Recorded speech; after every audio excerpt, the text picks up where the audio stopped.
एका हत्येचा कट रचला जातो. पण या ठिकाणी फक्त हत्याच करायची नव्हती, तर या हत्येमधून फायदा मिळवायचा होता. आणि एक हत्या नाही, तर एक हत्या आणि त्याच्यातनं 3-4 फायदे यांना मिळवायचे होते. आणि यासाठी अनेक महिन्यांचं प्लॅनिंग केलं जात होतं. थोडासा खर्च केला जात होता, थोडी उधारी ठेवली जात होती आणि रात्रीच्या अंधारामध्ये ही हत्या केली जाते. पण अंधारामध्ये झालेली हत्या जेव्हा उजेडामध्ये येते त्यावेळेस अत्यंत धक्कादायक अशा पद्धतीच्या घटना समोर येतात, माहिती समोर येते. एखाद्या चित्रपटाला शोभावी अशा पद्धतीची एक सस्पेन्स स्टोरी आज आपण बघणार आहोत. आणि त्यासाठी आपल्याला जायचं आहे मध्य प्रदेशमध्ये. मध्य प्रदेश या ठिकाणचा राजगड हा जिल्हा आहे आणि त्या ठिकाणचं कुरावर हा भाग आहे. त्या ठिकाणी मानपुरा गुजराती नावाचा परिसर आहे आणि या परिसरामध्ये राहणारा एक तरुण आहे. त्याचं नाव आहे बद्री प्रसाद मीना. याचं वय साधारणपणे 31 वर्षाचं आहे. याचं लग्न झालेलं आहे. त्याच्या बायकोचं नाव आहे पूजा मीना. तिचं वय साधारण 27 वर्षाचं आहे आणि यांना एक 10 वर्षाचा मुलगा आहे. अशा पद्धतीनं यांचा हा छोटा आणि चुटुकला सुखी परिवार त्या ठिकाणी राहत होता. पण ह्या बद्री जो आहे त्या बद्रीवरती लाखो रुपयांचं कर्ज होतं. समाजामधले काही लोक असे असतात की जे लोक सतत दुसऱ्याकडे काहीतरी मागत असतात आणि पाहुण्यारावळ्यांकडे मागत असतात, मित्रमंडळींकडे मागत असतात आणि स्वतःवरती प्रचंड कर्जाचा बोजा करून घेत असतात. त्या पद्धतीनं यानंसुद्धा, या बद्रीनंसुद्धा पाहुण्यारावळ्यांकडे पैसे मागितलेले होते आणि एवढा मोठा कर्जाचा डोंगर, जवळजवळ 40-50 लाख रुपयांचं कर्ज याच्यावरती झालेलं होतं. आणि यातल्या मग आता सुरुवातीला काय होतं की काही लोक यांना पैसे देतात आणि बऱ्याच वेळा काय होतं, चांगल्या लोकांना लोक पैसे देत नाहीत. पण जे 2 नंबरवाले काम करतात किंवा जे लोक छक्कपंजे करणारे असतात त्यांना लगेच, म्हणजे खटकाला गाय धार्जिन असं जे म्हटलं जातं ना, त्या पद्धतीनं लगेच त्या लोकांना पैसे मिळतात, त्यांची कामं होतात. पण जी सरळ मार्गाने चांगले लोक असतात त्यांना मात्र अशा गोष्टी होत नाही. तर यानं पैसे घेतले, पण हा काय माघारी घ्यायचं नाव घेत नव्हता आणि त्यामुळे त्याला पैसे देणारी जी मंडळी होती ती मंडळी ह्याच्यावरती वैतागलेली होती आणि आपलेच पैसे आपल्याला भिकाऱ्यासारखे मागायला लागत आहेत असं यांना वाटत होतं. आणि त्यामुळे मग ही मंडळी त्या बद्रीला धमकी देत होती आणि पैसे दिले नाही तर तुला बरबाद करू, हातपाय काढून टाकू, जीव मारून टाकू वगैरे वगैरे अशा पद्धतीची शब्दफेक या ठिकाणी होत होती. आणि हे सगळं चाललेलं होतं. आता एक दिवस या सगळे जे वैरी होते, याचे शत्रू होते, प्रचंड वैतागलेले होते. तर या वैऱ्यांनी मग एक डाव साधला. तारीख होती 26 जुलै 2022. या दिवशी बद्री प्रसाद आणि त्याची बायको पूजा हे दोघं पती पत्नी त्यांचं जे मूळ गाव आहे बिजोरी या ठिकाणी गेलेले होते आणि त्या ठिकाणी त्यांचं काम उरकलं. काम उरकल्यानंतर 2 व्हीलरवरती हे दोघं पती पत्नी त्यांच्या गावाकडे, म्हणजे घरी, म्हणजे मानपुरा गुजराती जो आहे त्या भागाकडे निघालेले होते. आता त्यावेळेस यांची गाडी जी आहे, 2 व्हीलर जी आहे ती भोपाळ रोडवरून मांजोड गाव आहे तर त्या गावाच्या हायवेला लागलेली होती. रात्रीच्या साधारणपणे 9च्या आसपास म्हणजे 9-9:30 वाजलेले होते आणि यांची जी गाडी आहे ती गाडी अचानकपणे बंद पडायला लागली. तिला काहीतरी प्रॉब्लेम यायला लागला आणि त्यामुळे या पतीनं बद्रीनं गाडी बाजूला थांबवली आणि पूजा जी आहे ती खाली उतरली आणि बाजूला जाऊन बसली आणि नवरा जो आहे तो गाडीची दुरुस्ती करायला लागलेला होता. आता यावेळी या ठिकाणी याचा मावस भाऊ जो आहे त्याचं नाव आहे मनोहर आणि त्याचे काही साथीदार जे आहेत ते या ठिकाणी आले आणि ते यांच्या पाळतीवरतीच होते आणि यांनी या ठिकाणी त्या बद्रीला मारहाण करायला सुरुवात केली. आमचे पैसे दे, पैशाचं काय झालं वगैरे वगैरे आणि कधी देणार, काय देणार, अशा पद्धतीनं दमदाटी करायला, मारायला सुरुवात केली. आता यावेळेस ती पत्नी जी आहे पूजा ती मध्ये पडली आणि आपल्या नवऱ्याला वाचवण्याचा प्रयत्न करायला लागली. आता यावेळेस त्या मारेकऱ्यांकडे एक गावठी म्हणजे कट्टा वगैरे होता तर त्याच्यातनं एक गोळी सुटली आणि ती गोळी पूजा जी आहे त्या पूजाला लागली आणि ती रक्ताच्या थारोळ्यामध्ये कोसळली. आता हे सगळं पाहिल्यानंतर ते जे मारेकरी होते किंवा ते जे पैसे मागणारे होते ते त्या ठिकाणावरून फरार झाले, निघून गेले.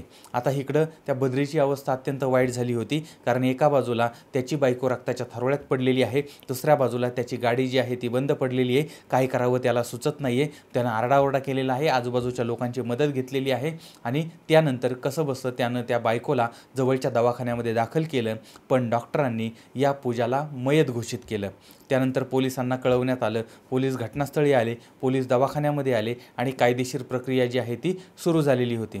आता पोलिसांनी या बद्री प्रसादचा जबाब घेतला होता. यावेळेस त्यानं 4 मारेकऱ्यांची नावं सांगितली होती आणि सगळा घटनाक्रम जो झाला तो सुद्धा सांगितलेला होता. आणि त्या लोकांच्या विरोधामध्ये गुन्हासुद्धा दाखल केलेला होता. आता पोलिसांनी त्याप्रमाणे मग त्या मारेकऱ्यांचा शोध घ्यायला सुरुवात केली. पण जसा जसा तपास सुरू झाला तसं तसं या प्रकरणाला वेगळं वळण लागलेलं होतं. आता या हत्याकांडामधला पहिला मुख्य आरोपी होता तो म्हणजे मनोहर मीना. आता याच्याकडून या बद्रीनं पैसे घेतलेले होते आणि या पैशावरून यांच्यामध्ये वाद होता, भांडण होतं. आणि ह्या मनोहर मीना जे आहेत ती काही सामान्य व्यक्ती नव्हती, तर ते एक राजकारणी होते आणि नुकतेच त्यांनी गावातली सरपंच पदाची निवडणूक लढवलेली होती आणि ते जिंकलेले होते. आणि ज्या दिवशी ही हत्या झाली होती त्या दिवशी हे मनोहर एका भजनी मंडळामध्ये भजन करत होते. आता ही गोष्ट त्या ठिकाणच्या लोकांनी सुद्धा सांगितलेली होती. त्यामुळे यातला पहिला जो आरोपी आहे तो आरोपी या घटनास्थळी नव्हता हे याच्यातनं सिद्ध होतं. आता याच्यातला दुसरा आरोपी जो आहे त्याचं नाव होतं बालकिशन. आता बालकिशन नावाची जी व्यक्ती आहे ती व्यक्ती रातांधळी आहे, म्हणजे तिला रात्रीचं दिसत नाही. आता जर ज्या माणसाला रात्रीचं दिसतच नाही तर ती व्यक्ती हत्या करायला कशाला येईल. त्यामुळे दुसरी व्यक्ती जी आहे ती सुद्धा या हत्येतनं बाद होते. आता या प्रकरणामध्ये तिसऱ्या व्यक्तीचं नाव समोर आलं होतं, तिचं नाव होतं सोनू. आता ही सोनू नावाची व्यक्ती जी आहे ती खाटू श्यामजी नावाचं एक प्रसिद्ध देवस्थान आहे, तर त्या मंदिरामध्ये दर्शनाला चाललेली होती आणि सध्या ती ट्रेनमध्ये होती. मग या व्यक्तीला फोन लावला त्यावेळेस मग पोलिसांचा विश्वास बसला नाही की तू नक्की ट्रेनमध्ये आहेस का. त्यावेळेस मग त्यानं व्हिडिओ कॉल केला आणि पोलिसांना दाखवलं की मी आता ट्रेनमध्ये आहे. आता जर हा माणूस ट्रेनमधून देवदर्शनाला चाललेला असताना रात्रीच्या 9:30 वाजता हा देशी कट्टा घेऊन इथं मारण्यासाठी येईल का. त्यामुळे रेल्वेत बसलेला माणूस असं करू शकतो का, तर नाही करू शकत. म्हणजे हा सुद्धा आरोपी याच्यामधून बाद झाला. आता या प्रकरणातला चौथा आरोपी होता त्याचं नाव होतं हुकुम मीना. आता ही जी व्यक्ती आहे ती व्यक्ती ज्यावेळेस हत्या घडली त्यावेळेस ती घरामध्ये झोपलेली होती. आता त्याचं सुद्धा नाव याच्यातनं बाद झालं. आता या सगळ्या प्रकरणामधून पोलिसांच्या ही गोष्ट लक्षात आली की या बद्रीनं ज्या ज्या लोकांची नावं सांगितली होती ती सगळी नावं खोटी निघालेली आहेत आणि ती मंडळी या घटनास्थळी उपलब्ध नव्हती. आता यामुळे पोलिसांचा या बद्रीवरती संशय येत होता आणि त्याचबरोबर ती म्हणजे पोस्टमॉर्टमचा रिपोर्ट जो आहे तो सुद्धा आला होता. आता यावेळेस या रिपोर्टमधून अशी माहिती आली की ही जी गोळी आहे ती गोळी पाठीमागून झाडण्यात आलेली होती. आता पाठीमागून गोळी झाडली हे समोर आलं होतं, पण या बद्रीने पोलिसांना काय सांगितलं होतं की ते मारेकरी जे आहेत ते समोरून आले आणि त्यांनी गोळ्या झाडल्या, म्हणजे गोळी जी आहे ती समोरून झाडली होती असं हा पती सांगत होता आणि पोस्टमॉर्टममध्ये ती पाठीमागून झाडली असं सांगितलं जात होतं. आता या ठिकाणी सुद्धा हा खोटं बोलत होता, म्हणजे पोलिसांचा जो संशय आहे तो याच्यावरती अजून वाढलेला होता. आणि त्यामुळे मग पोलिसांनी काय केलं, हा जो पती आहे त्याचं CDR म्हणजे त्याच्या मोबाईलचं CDR काढलं आणि यावेळेस हा बद्री एका व्यक्तीच्या सतत संपर्कामध्ये होता असं समोर आलं होतं. आता त्यानंतर मग पोलिसांनी ती जी संशयित व्यक्ती आहे त्या व्यक्तीचं सुद्धा CDR काढलं. त्यावेळेस लक्षात आलं की ज्यावेळेस ही हत्या घडली त्यावेळेस त्या घटनास्थळी ती व्यक्तीसुद्धा उपलब्ध होती किंवा तो मोबाईलसुद्धा ॲक्टिव्ह होता. हे समजल्यानंतर मग पोलिसांनी त्या बद्रीला ताब्यात घेतलं आणि मग पोलिसांच्या पद्धतीनं उलट पालट सुलट अशा पद्धतीची त्याची तपासणी केली आणि त्याच्यातनं जे प्रकरण समोर आलं त्यामुळे पोलीससुद्धा चक्रावून गेलेले होते. आता हे तर स्पष्ट होतं की ही जी हत्या घडली तर त्या हत्येमध्ये बद्रीचा हात होता, पाय होता, अख्खा बद्री त्याच्यामध्ये होता, हे तर समोर आलेलंच होतं. पण या हत्याकांडातील महत्त्वाचा भाग होता ही हत्या का करण्यात आली होती आणि त्यासाठी किती प्लॅनिंग केलं गेलं होतं.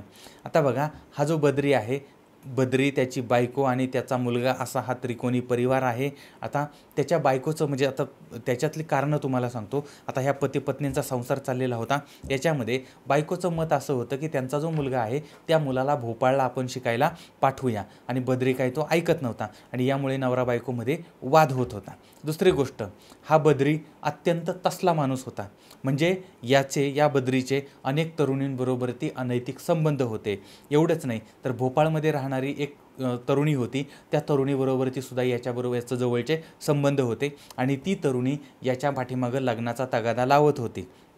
तिसरी गोष्ट की हा जो बद्री आहे त्या बद्रीला मौज मजा करायला वगैरे आवडायचं आणि त्यामुळे तो लोकांकडून पैसे व्याजानं घ्यायचा आणि त्यानंतर ते पैसे असेच बायांवरती उधळायचा किंवा बाकीचे व्यसनं असतील त्याच्यावरती उधळायचा. अशामुळे त्याला 40-50 लाखाचं कर्ज झालेलं होतं. म्हणजे एका बाजूला नवरा बायकोमध्ये वाद, क्षुल्लक कारणावरून पण ते वाद होते. त्यानंतर त्याची प्रियसी त्याच्या मागं लग्नासाठी लागलेली होती. त्यानंतर याच्यावरती 40-50 लाखाचं कर्ज झालेलं होतं आणि आता या बद्रीला पैशाची गरज होती, पण त्याला पैसे कुणी काही देत नव्हते आणि म्हणजे ज्यांनी याला पैसे दिले होते ती मंडळी पण याच्या मागे लागली होती की बाबा आमचे पैसे माघारी दे, आमचे पैसे माघारी दे. त्यामुळे आता याच्यातनं मार्ग कसा काढायचा याचा विचार हा बद्री करायला लागला. आणि यावेळेस याच्या सुपीक डोक्यातनं एक नापीक अशी कल्पना आली आणि एक गेम करायचं त्यानं ठरवलं.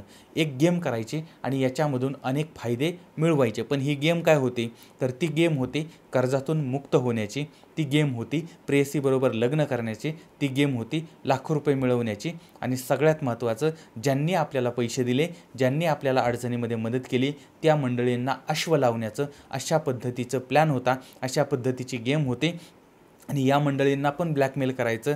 आणि हे सगळं करण्यासाठी या बाबानं डोकं लढवलं होतं. त्याने अगोदर फुल प्लॅनिंग केलं होतं आणि त्या प्लॅनिंगप्रमाणे 17 जून 2022 या दिवशी या बद्रीनं बायकोचा 30 ते 35 लाखाचा विमा काढलेला होता. आणि याची 3 महिन्याची फी जी होती 21,559 रुपये, ते सुद्धा त्यानं भरलेले होते. पहिला हप्ता भरलेला होता आणि हे पैसे भरण्यासाठी सुद्धा यानं उधारीवरती दुसऱ्याकडून पैसे घेतले होते आणि तो विमा भरलेला होता. आता आपल्याला हा विमा कसा मिळू शकतो किंवा अशी कोणती घटना घडल्यानंतर जास्तीत जास्त लवकरात लवकर आपल्याला विमा, आपला क्लेम जो आहे तो सेटल होऊ शकतो आणि जास्तीत जास्त पैसे मिळू शकतात. तर याबद्दलची यानं माहिती घेतली आणि मग जर अपघात झाला तर जास्त पैसे मिळू शकतात असं यानं ते समोर आलं त्याला. आणि त्याच्यानंतर मग त्यानं त्या पद्धतीनं प्लॅन करायला सुरुवात केली होती. आता यानंतर मग त्यानं काही सुपारी किलर जे आहेत त्यांच्याशी संपर्क साधला होता. आता याच्यामध्ये अजय नावाचा एक व्यक्ती होता, त्यानंतर शाकीर नावाचा एक व्यक्ती होता, त्यानंतर हुनरसिंग नावाचा एक व्यक्ती होता. अशा पद्धतीचे जे मारेकरी होते त्या मारेकऱ्यांबरोबर यानं संपर्क साधला आणि बायकोची हत्या करण्याची 5 लाखाची सुपारी दिली. पण याच्याकडे एवढे पैसे नव्हते, कारण आधीच याच्यावर कर्जाचा डोंगर होता. त्याच्यात एवढे पैसे कसे काय द्यायचे. मग यानं काय केलं, 1 लाख रुपये कुठून तरी इकडून जमा केले आणि ते 1 लाख रुपये या मंडळींना ॲडव्हान्स म्हणून दिलेले. आणि त्यांना सांगितलं बायकोची हत्या करायची, हत्या झाल्यानंतर तिचा विमा मिळणार, विमा मिळाल्यानंतर मग आम्ही तुम्हाला पैसे देऊन टाकू. अशा पद्धतीनं त्यानं बायकोच्या मारण्याचं प्लॅनिंग केलेलं होतं. आता एवढंच नाही तर म्हणजे ही हत्या करायची आणि या हत्येमध्ये ज्यांनी आपल्याला पैसे दिलेले आहेत त्यांची नावं घ्यायची, त्यांना अडकवायचं. त्यांना अडकवल्यानंतर मग आता त्यांना सांगायचं की जर तुम्ही मला पैसे देत असाल तर मी तुमची नावं याच्यातनं काढून टाकेन, नाही तर मग तुम्ही अडका आणि जेलमध्ये जा. अशा पद्धतीनं त्यांना ब्लॅकमेल करायचं, त्यांच्याकडून पण पैसे मिळवायचे आणि एका हत्येमधून अनेक गोष्टी साध्य करायच्या, असा हा प्लॅन केलेला होता. आणि त्या प्लॅनप्रमाणे मग मारेकरांबरोबर ती चिटिंग झाली. त्यानंतर आता बायकोला कशी मारायची, काय मारायची, हे आता गोळी मारायची हे तर ठरलेलंच होतं. आणि मग ज्या दिवशी मारायचं त्या दिवशी हा जो बद्री आहे तो बद्री बायकोला घेऊन गावाकडे गेला.